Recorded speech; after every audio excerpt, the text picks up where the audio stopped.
Welcome to NM edtech. আজ আমরা NTPC CBT 2 এবং গ্রুপ ডি এর ওপর বেস করে যে ইম্পর্টেন্ট অঙ্কগুলো আমরা করছিলাম, তো ডে 5-এ আজ আমরা বেশ কিছু ইম্পর্টেন্ট অঙ্ক দেখব। তো চলুন দেখে নিই ইম্পর্টেন্ট অঙ্কগুলো। বলেছে একটি অঙ্কে যে the market price of an article is 1360 টাকা। A shopkeeper sold the article 15% loss after giving 25% discount, then the cost price of the article. তার মানে বলেছে একটি জিনিসের দাম হচ্ছে 1360 টাকা, মার্কেট প্রাইস হচ্ছে দেওয়া আছে 1360। এবার সে 25% ডিসকাউন্ট দিলে তার 15% কী হয়, লস হয়। তাহলে কস্ট প্রাইস বার করতে বলেছে। তাহলে দেখো অঙ্কটা কীভাবে করবো। এখানে cost price, selling price, market price আমরা লিখে নেব। এখানে কস্ট প্রাইস যদি 100 হয়, লসে বিক্রি করেছে 15%, তাহলে কী হয়ে যাবে, 85 হয়ে যাবে সেলিং প্রাইস। আর 25% ডিসকাউন্ট দিয়েছিল, তার মানে কী হয়ে যাবে, 85 ইন্টু 25% মানে কি জানি 1/4। তাহলে কী হয়ে যাবে, 1/4 মানে এটাকে 4/3 লিখতে পারি। তাহলে 85 ইন্টু 4/3 এটা কী হয়ে যাবে, মার্কেট প্রাইস হয়ে যাবে। এবার এইটা সমানই বলে দেওয়া আছে কি 1360 টাকা বলে দেওয়া আছে দেখো অঙ্কে। তাহলে 100 সমান বার করলে আমরা কস্ট প্রাইসটা পেয়ে যাব। তাহলে 100 সমান কত হয়ে যাবে, এখানে 1360/85 ইন্টু 4, ওপরে হয়ে যাবে কি 3, আর একটা এই 100টা উপরে চলে যাবে 100। তাহলে এখান দিয়ে 5 17 85, 5 20 100, 4 দিয়ে 4 5 20, আর এদিক দিয়ে 17 8 136, তার মানে 80 হয়ে যাবে। আর এদিকে 3 5 15, তাহলে 8 15 120 আর একটা 0, তাহলে কী হয়ে যাবে 1200 টাকা। তাহলে কস্ট প্রাইস কত হয়ে যাবে আর্টিকেলের, হচ্ছে কি জিনিসটির দাম হয়ে যাবে কি 1200 টাকা। বোঝা গেল। A certain sum of money amount to 9766 in 3 years, 9766 3 বছরে, আর বলে দিয়েছে 8% ইন্টারেস্টে। এবার বলে দিয়েছে 10,849 হয় 4.5 বছরে। তাহলে the same rate of simple interest, the value of R. বলেছে কোনো টাকার 3 বছরে সুদে আসলে 9,766, আর 4.5 বছরে হয় 10,849। তাহলে আর এর মান বার করতে বলেছে। তাহলে আমরা কি করব, এই 4.5 বছরের থেকে 3 বছরের মানে সুদ আসল অ্যামাউন্টটা বাদ দিলেই আমরা কি পেয়ে যাব, এখান দিয়ে ইন্টারেস্টটা পেয়ে যাব। আমরা 3 বছরের ইন্টারেস্টটা বার করব প্রথমে। তাহলে 10,849 থেকে যদি আমরা 9766, তাহলে এটা কত হয়ে যাবে, এখানে 3, এদিকে হয়ে যাবে হচ্ছে গিয়ে 8, আর 1083 হয়ে যাবে। কি এইটা কি পেয়ে যাবো আমরা, 3 থেকে 4.5, তার মানে 1.5 বছরের ইন্টারেস্টটা পাবো হচ্ছে কি 1083 টাকা। তাহলে 3 বছরের কত হয়ে যাবে, 3 বছরের হয়ে যাবে কি, এর সঙ্গে 3 গুণ করে দেবো ইন্টু 1.5, তাহলে 1.52 হয়ে যাবে। তাহলে 1083 কত হয়ে যাবে, এখানে 3 দুগুণি 6, আর হচ্ছে গিয়ে 8 দুগুণি 16, তাহলে 2166 হয়ে যাবে কি ইন্টারেস্ট। 3 বছরের ইন্টারেস্টটা পেয়ে যাব কি আমরা, এই 3 বছরের ইন্টারেস্ট বার করলাম, সেটা হচ্ছে গিয়ে 2166 টাকা। তাহলে এখান থেকে এই ইন্টারেস্টটা বাদ দিয়ে দিলে আমরা প্রিন্সিপালটা পেয়ে যাব। তাহলে 9,766 থেকে যদি 2166 বাদ দিই, তাহলে আমরা প্রিন্সিপাল কত পাবো, 7,600 টাকা। তাহলে 7,600 কি হয়ে যাবে, প্রিন্সিপাল হয়ে যাবে 7,600 টাকা। তো এইবার এখান থেকে আমরা ইন্টারেস্টটা ইজিলি বার করতে পারবো। তাহলে ইন্টারেস্ট বার করতে পারলে কী হয়ে যাবে, আর সমান এখানে 2166 ইন্টু 100 বাই এই 7,600 ইন্টু কি 3, এটা করলে আমরা পেয়ে যাব। তাহলে এই 2 শূন্য ক্যান্সেল, 3 দিয়ে হচ্ছে গিয়ে 7 2 2, তাহলে 722কে আমরা যদি 76 দিয়ে ভাগ দিই, তাহলে কত হয়ে যাবে, এখানে 9.5 হয়ে যাবে। তাহলে কত হয়ে যাবে, আর এর 9.5% হয়ে যাবে হচ্ছে গিয়ে এই আর এর মান। তাহলে কী হয়ে যাবে, বি হয়ে যাবে answer. A person sells 2 items at the rate of 12900, অর্থাৎ 12,900 টাকায় বলছে বিক্রি করছে দুটো item. In this deal neither gain or loss. তাহলে if he sold one article 29% profit, and then what loss did he sell the other item? তার মানে দুটো কিন্তু একই দামে বিক্রি করেছে, কিন্তু একটিতে কি এখানে বলে দিয়েছে 29% লাভে বিক্রি করেছে। তাহলে দেখো এখানে আমি ধরলাম একটি আইটেম 100 টাকায় কিনেছে, সে 29% লাভে মানে কি 129 টাকায় বিক্রি করেছে। এবার বলেছে দ্বিতীয়টিতে কি, দ্বিতীয়টিতে সে নিশ্চয়ই লস করেছে, এবং লস করেছে কিন্তু সেলিং প্রাইস কি তাদের সমান হয়েছে। তারা বলেই দিয়েছে যে সেলিং প্রাইস কিন্তু 2 items at the rate of 1 মানে 12,900 টাকা পার আইটেম, মানে একটির দাম একটির দাম হচ্ছে 12,900 করে। তাহলে দুটোর সেলিং প্রাইস যেহেতু সমান, তাহলে এখানেরও সেলিং প্রাইস কী হয়ে যাবে 129 টাকা হবে, কিন্তু সে লসে বিক্রি করেছে। তার মানে লসে বিক্রি করেছে মানে কি, এই যে বিক্রি করেছে 129 টাকা দ্বিতীয় আইটেমটা, সেই দ্বিতীয় আইটেমটার কস্ট প্রাইস কত হয়ে যাবে, আরও 29 টাকা বেশি হয়ে যাবে। তার মানে কত হয়ে যাবে 158 টাকা হয়ে যাবে কি দ্বিতীয় আইটেমটির কস্ট প্রাইস। এবং সে 129 টাকা বিক্রি করেছে। এবার কি দুটো আইটেমের, তাহলে এখানে আমরা কি 100 ধরে করলাম, তাই এখানে সেলিং প্রাইসটা সমান হয়ে গেল। তাহলে এবার সেলিং প্রাইস সমান হয়ে গেল। এবার বলেছে what loss did he sell the other item, তাহলে কত লসে বিক্রি করেছে অন্য আইটেমটা, এখানে 129.58, তার মানে কত 29 টাকা কম বিক্রি করেছে। কস্ট প্রাইস ছিল 158 ইন্টু 100, তাহলে 158 29। তাহলে এটা আমরা যদি ক্যালকুলেশন করি, তাহলে 2,900কে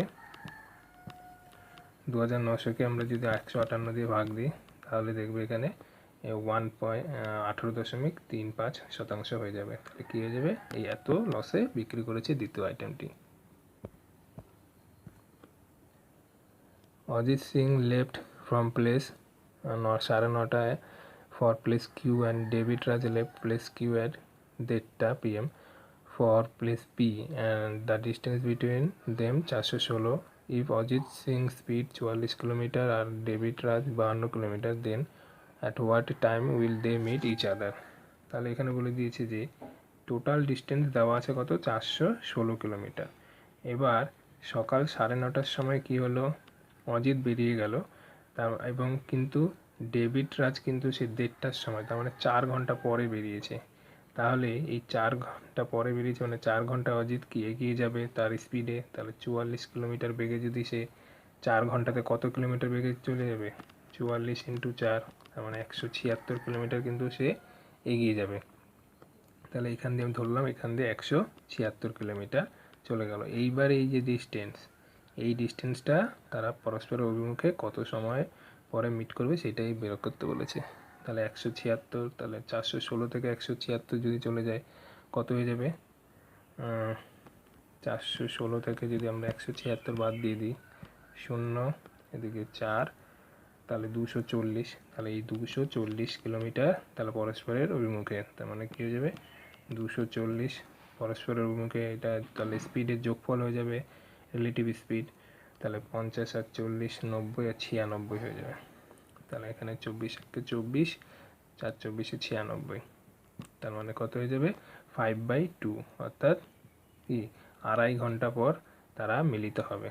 তাহলে 2.5 ঘন্টা মানে কখন, এই 1:30টার পরে 2.5 ঘন্টা, তার মানে 1:30টা থেকে 2.5 ঘন্টা কত হয়ে যাবে, তাহলে 4 PM। তাহলে অ্যান্সার কী হয়ে যাবে, 4টার সময় তারা পরস্পরের অভিমুখে মিলিত হবে, বি হয়ে যাবে অ্যান্সার। বোঝা গেল। ইন এ 15 লিটার সলিউশন বলে দিয়েছে 40% অ্যাসিড আর 60% জল, আর 25 লিটার সলিউশনে 60% অ্যাসিড 40% জল। তাহলে find the percentage of water in the result mixture, তার মানে মিক্সচার করার পরে এখানে ওয়াটার বার করতে বলেছে রেজাল্টের মিক্সচারে। তাহলে 15 লিটারে 40 আর 60 মানে কি 2:3 অনুপাতে আছে অ্যাসিড আর ওয়াটার, তার মানে কি এই 5 সমান 15, তাহলে 1 সমান কত 3, তাহলে 3 দুগুণে 6 লিটার আছে হচ্ছে গিয়ে অ্যাসিড, আর 3 3 9 লিটার আছে জল। তাহলে দ্বিতীয় ক্ষেত্রে কি আছে 6:4, 6:4 মানে কি 3:2, তার মানে হচ্ছে গিয়ে এই 5 সমান হচ্ছে গিয়ে 25, তাহলে 1 সমান কত 5, তার মানে 3 5 15 লিটার হচ্ছে গিয়ে কী হয়ে যাবে অ্যাসিড দ্বিতীয় মিশ্রণে, আর হচ্ছে গিয়ে 10 লিটার হয়ে যাবে জল। এবার আমরা যদি মিশ্রণ করে দিই কী হয়ে যাবে 21:19 হয়ে যাবে কি অ্যাসিড আর জলের মিশ্রণ। এবার বলেছে যে এই মিশ্রণে জলের রেজাল্টেন্ট মিক্সচার বার করতে বলেছে। তাহলে জলের মিক্সচার কত হয়ে যাবে এখানে 19, আর 21 আর 19 কত হয়ে যাবে 40 ইন্টু 100, তাহলে এখান থেকে 0 0 ক্যান্সেল, 5 আর 2, তার মানে 95/2। তাহলে 95/2 করলে কত হয়ে যাবে এখানে 47.50 হয়ে যাবে। তাহলে কী হয়ে যাবে ডি হয়ে যাবে অ্যান্সার। হলো। A, B and C are three positive numbers such that A is 70% of B, B is 40% of C. If the sum of all three numbers is 336, then 15% of the sum of B and C. তাহলে দেখো এখানে A, B R C দেওয়া আছে, দেখো A is to B is to C, বলেছে A 70% of B, তাহলে A যদি 7 হয় তাহলে B কত হয়ে যাবে, এখানে 10 হয়ে যাবে। A যদি 7 হয় B হয়ে যাবে 10। আবার বলে দিয়েছে B হচ্ছে গিয়ে 40% অফ C, তার মানে B যদি 40% হয়, C হয়ে যাবে, যদি 100 ধরি তাহলে কত হয়ে যাবে 5:2 হয়ে যাবে। তাহলে এখানে C হয়ে যাবে 5 আর B হয়ে যাবে 2।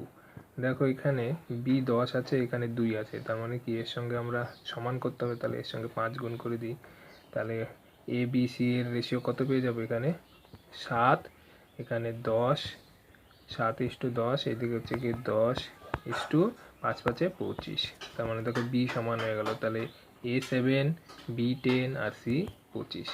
এবার বলেছে এই তিনটের যোগফল সমান 336, তাহলে আমরা 336, তার মানে এখানে কি 42, 25 আর 7 হচ্ছে 32 আর 10 42, তাহলে 42 সমান হচ্ছে কি 42 সমান হচ্ছে 336 দেওয়া আছে। তাহলে 1 সমান কত হয়ে যাবে, 8 হয়ে যাবে। তাহলে 1 সমান যদি 8 হয়ে যায়, এবার বলেছে 15% of sum of B plus C, তাহলে বি প্লাস সি এখানে কত আছে, 10 আর 25 হচ্ছে কি কত 35, তাহলে 35 ইন্টু 8, এটা আমরা একটু দিচ্ছি, দেখো 35 ইন্টু 8 এর 15%, তার মানে 15/100 করলে আমরা 15% পেয়ে যাব। তাহলে 4 দুগুণে 8, 4 25 100, 5 5 25, 3 5 15 আর 5 দিয়ে 5 7 35, তাহলে হচ্ছে গিয়ে 7 দুগুণে 14, 3 14 42, তাহলে কত হয়ে গেল 42 হয়ে যাবে কি বি আর সি এর 15%, তাহলে ডি হয়ে যাবে অ্যান্সার। বোঝা গেল, খুবই ইম্পর্টেন্ট অঙ্ক আছে। A, B, C are 3 points on a circle whose center is O. If angle BOC equal to 124 degree, then what is the value of angle BAC? একদম ইজি অঙ্ক আছে। তো দেখো এই একটা সার্কেলের ভিতরে একটি ত্রিভুজ আছে, তো আমরা জানি কি এই সার্কেলের ভেতরে যে অ্যাঙ্গেলটা হবে, যদি সার্কেলের ভিতরে যদি ত্রিভুজ থাকে, তো সেই ত্রিভুজের এই কেন্দ্রস্থ কোণ কী হবে, বহিস্থ কোণের দ্বিগুণ হয় আমরা জানি। তো এখানে বলে দিয়েছে এ বি সি, বিওসি, তাহলে বিওসি বলে দিয়েছে, এটা ধরলাম এ বি সি আর এটা হচ্ছে ও, এই বিওসি সমান বলে দিয়েছে 124 ডিগ্রি, তাহলে এটা যদি 124 ডিগ্রি হয়, এখানে বহিস্থ কোণ কী হয়ে যাবে, এর অর্ধেক হয়ে যাবে, তাহলে 124-এর অর্ধেক কত হয়ে যাবে 62 ডিগ্রি হয়ে যাবে, এই কোণটা কত হয়ে যাবে 62 ডিগ্রি, তাহলে কী হয়ে যাবে সি হয়ে যাবে answer. It takes 10 hours for a person to travel one distance. If he reduces his speed 20%, then what is the percentage of increase in the time taken to cover the same distance? বলেছে কোনো একটা দূরত্ব সে 20 ঘন্টায় cover করে, কিন্তু যদি তার speed যদি 20% কমে যায়, তাহলে তার কত সময় ইনক্রিজ হয়েছে সেটা বার করতে হয়েছে পার্সেন্টেজে। তাহলে 20% মানে কি জানি আমরা 1/5, তাহলে টাইম তার কি হয়ে যাবে 5 থেকে, এখানে বলেছে মানে রিডিউস স্পিড, তাহলে স্পিড তার প্রথমে কি ছিল, স্পিড হচ্ছে কি 5 থেকে তাহলে কি হয়ে যাবে 4 হয়ে যাবে, তাহলে টাইম কত হয়ে যাবে 4 থেকে 5 হয়ে যাবে। আমরা জানি স্পিড আর টাইমের হচ্ছে কি ব্যস্তানুপাতিক, তাহলে টাইমের অনুপাত 4:5 হয়ে গেল, তাহলে কত বাড়লো, আগে 4 থেকে 5 হলো, তার মানে কি 1 বাড়লো, তাহলে আগে কত ছিল 4, তাহলে 1/4 ইন্টু 100, তার মানে কি হয়ে যাবে 25%। ব্যাস, আমাদের আর কিছু করতে হবে না। তাহলে সময় কত শতাংশ বাড়লো, 25% কি সেই একই ডিস্টেন্স মানে অতিক্রম করতে 25% তার কি সময় বাড়লো, তাহলে কি হয়ে যাবে সি হয়ে যাবে answer. A complete 20% of a work in 5 days, B complete 1/3 of the work 5 days. তাহলে they began the work together but B leaves after 3 days. The total of days needed completion the work. তার মানে 20% work বলছে এ 5 দিনে করে আর 1/3 work be 5 দিনে করে। এবার তারা দুজন একসঙ্গে 3 দিন করে, কিন্তু বি ছেড়ে দেয় 3 দিন পর, তাহলে পুরো কাজটা কত দিনে কমপ্লিট হবে। তাহলে 20% যদি 5 দিনে করে, 20% মানে কি 1/5, তাহলে 1/5 যদি 5 দিনে করে পুরো কাজটা কত 25 দিনে করবে। হয়ে গেল এ, এটা হলো এ। আর বি 1/3, 1/3 করে কত দিনে, সে 5 দিনে করে, তাহলে পুরো কাজটা কত দিনে করবে 15 দিনে করবে। তাহলে 15 আর 25 এলসিএম করলে আমরা টোটাল ওয়ার্ক পেয়ে যাব। তাহলে টোটাল ওয়ার্ক কত হয়ে যাবে 75। তাহলে এ আর বি এর এফিসিয়েন্সি কত হয়ে যাবে, এ পুরো কাজ 25 দিনে করে তাহলে 3 এফিসিয়েন্সি, বি 15 দিনে করে তাহলে 5 এফিসিয়েন্সি। এবার তারা একসঙ্গে 3 দিন কাজ করে। এই যে বি লিভস আফটার 3 ডে, তাহলে 3 দিনে 5 আর 3 8, 3 8 24 ওয়ার্ক তারা কী করবে 3 দিনে করবে। এবার বলেছে the total number of days needed to the মানে কমপ্লিট দ্য ওয়ার্ক। তাহলে 3 দিন করলো এ আর বি মিলে। এবার বি যেহেতু ছেড়ে দিল তাহলে বাকি কাজটা কে করবে, এ করবে। তাহলে 24 যদি চলে যায় 75 থেকে 24, তাহলে কত পড়ে থাকবে এখানে, তাহলে আর পড়ে থাকবে হচ্ছে 51 ওয়ার্ক পড়ে থাকবে। তাহলে এই 51 ওয়ার্ক কে করবে, এ করবে। এর এফিসিয়েন্সি 3, তাহলে কত দিনে করবে 17 দিনে করবে। তাহলে এ করবে 17 দিনে, আর এ আর বি মিলে তারা 3 দিন কাজ করবে। তাহলে 17 আর 3 কি 20 দিন। তাহলে টোটাল ওয়ার্ক কত দিনে শেষ হবে 20 দিনে। এই হয়ে যাবে অ্যান্সার। বোঝা গেল।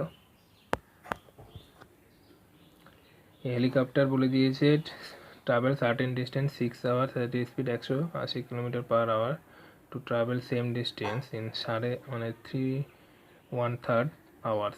At what speed will he have to travel? তার মানে এখানে আগে আমরা এখান দিয়ে সময় দেওয়া আছে আর স্পিড দেওয়া আছে, ডিস্টেন্সটা পেয়ে যাব। তাহলে 6 × 180 এটা কি হয়ে যাবে টোটাল ডিস্টেন্স। এবার সেই ডিস্টেন্সটা সে যদি 3 ঘন্টায় যায় তাহলে কত স্পিড হয়ে যাবে, তাহলে 9 10/3, তাহলে এখানে 10 ওপরে 3 করে দিলাম, 0 0 ক্যান্সেল। তাহলে 3 8 54, তাহলে 54 6 কত হয়ে যাবে 24, 30 আর 2 32, তাহলে কি হয়ে যাবে 324 কিলোমিটার হয়ে যাবে। এটা হয়ে যাবে অ্যান্সার। একদম ইজি অঙ্ক ছিল। A sum of money is distributed among A, B, C and D in the ratio of 5, 7, 11, 15 respectively. If C get 2480 more than B, then the difference between the shares of B and C. তাহলে বলে দিয়েছে যে চারজনকে এই মানে চারজনের অনুপাত কিছু টাকা 5, 7, 11, 15 অনুপাতে রয়েছে। বলেছে দেখো 5:7:11:15 এই ধরনের অঙ্ক আমরা কীভাবে করবো দেখো।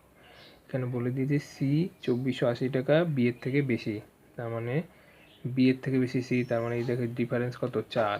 তাহলে এই 4 সমান বলে দেওয়া আছে কত 2480 টাকা।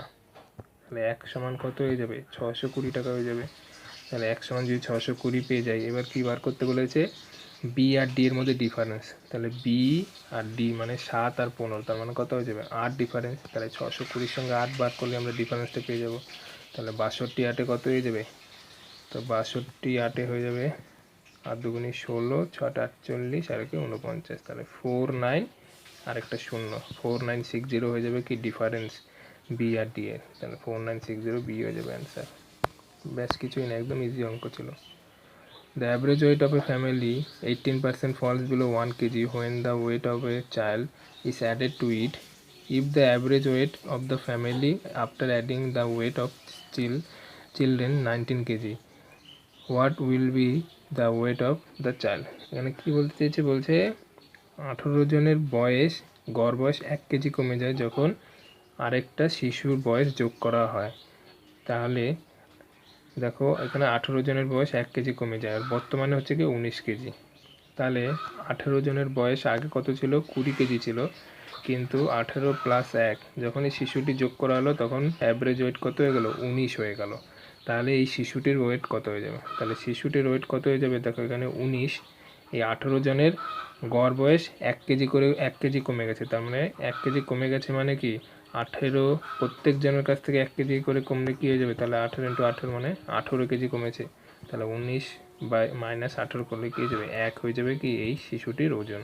তাহলে ওয়েট অফ দ্য চাইল্ড কত হয়ে যাবে 1 কেজি। ব্যাস এই ধরনের অঙ্ক আমাদের এইভাবেই করতে হবে, খুব সহজ প্রসেস এইটাই।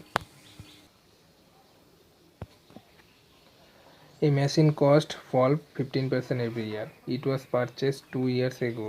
If the present value of the machine 1445 1445 then find its purchase price, তার মানে 2 বছর আগে কিনেছিল বেশি দাম দিয়ে, তো 15% আরও কমেছে 2 বছর পরের দাম। তাহলে 2 বছর আগে কত দাম ছিল? 15% কি আমরা জানি 3/20, তার মানে 20 ছিল আগে, বর্তমানে 3 কমে কত হয়েছে 17। তাহলে 1445 2 বছর আগে কত দাম ছিল?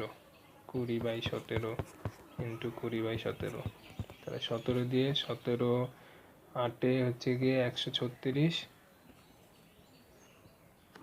আর হচ্ছে গিয়ে 17 8 136 85, তাহলে 5 হচ্ছে গিয়ে 85, আবার 17 দিয়ে 5 85, তাহলে হচ্ছে 2 2 4 4 5 20, তাহলে 20 পর আরও দুটো শূন্য, তাহলে কী হয়ে যাবে? 2000 টাকা হয়ে যাবে কি 2 বছর আগে দাম ছিল, আর বর্তমানে কমে 1445, তাহলে ডি হয়ে যাবে অ্যান্সার। বিজয় বট এ ফ্রিজ আর ওয়াশিং মেশিন টুগেদার 38,200 টাকায় কেনে। সে ফ্রিজকে 15% লাভে আর ওয়াশিং মেশিনকে বলে দিয়েছে 24% ক্ষতিতে বিক্রি করে, কিন্তু দুটোরই বিক্রয় মূল্য সমান বলে দিয়েছে। তাহলে ওয়াশিং মেশিনের কস্ট প্রাইস বার করতে বলেছে। তাহলে যদি আমরা ফ্রিজের যদি কস্ট প্রাইস এ আর ওয়াশিং মেশিনের বি ধরি, এবার এদের সমান করে দিলে আমাদের হয়ে যাবে সেলিং প্রাইস। তাহলে সেলিং প্রাইস সমান করে দিয়ে বলাই আছে এখানে সেলিং প্রাইস সমান, তাহলে এ বিক্রি করে অর্থাৎ ফ্রিজ বিক্রি করে 115/100, এটা সেলিং প্রাইস, আর বি ওয়াশিং মেশিন বিক্রি করে হচ্ছে কি কত 24% লসে, মানে 76/100। তাহলে এ আর বি এর রেশিও অর্থাৎ ফ্রিজ আর ওয়াশিং মেশিনের আমরা কি কস্ট প্রাইসের অনুপাতটা পেয়ে যাব, 100 ক্যান্সেল, তাহলে এ আর বি এর অনুপাত কত পেয়ে যাচ্ছি আমরা? ফ্রিজ হচ্ছে এ আর বি হচ্ছে গিয়ে 76:115, তাহলে 76:115, তাহলে 191, তাহলে 191 সমান হচ্ছে কি কত 38,200। এবার ওয়াশিং মেশিনের কস্ট প্রাইস বার করতে বলেছে, তাহলে ওয়াশিং মেশিন কত 115, তাহলে 115 সমান কত, নিচে 191 উপরে 115 হয়ে যাবে, তাই 191, তাহলে 191 2, তাহলে 200 ইন্টু 115, তার মানে কি 115 দুগুণে হচ্ছে গিয়ে 230, তাহলে 230-এর পর আরও দুটো শূন্য, তাহলে কী হয়ে যাবে 23,000 টাকায় সে ওয়াশিং মেশিনটি কিনেছিল, বি হয়ে যাবে answer. The smallest 6 digit number that exactly divisible by 53, তাহলে দেখো এটা একদম ইজি অঙ্ক আছে, তো যারা আমার চ্যানেলের ভিউয়ার বা সাবস্ক্রাইবার তাদের জন্য এটি হোমওয়ার্ক থাকবে। তো তোমরা এই অঙ্কটা যদি আমার এই ভিডিওটি দেখে থাকো তাহলে কমেন্ট বক্সে এর অ্যান্সারটি আমাকে জানাবে। আশা করি তোমাদের সেশনটি ভালো লেগেছে। ধন্যবাদ।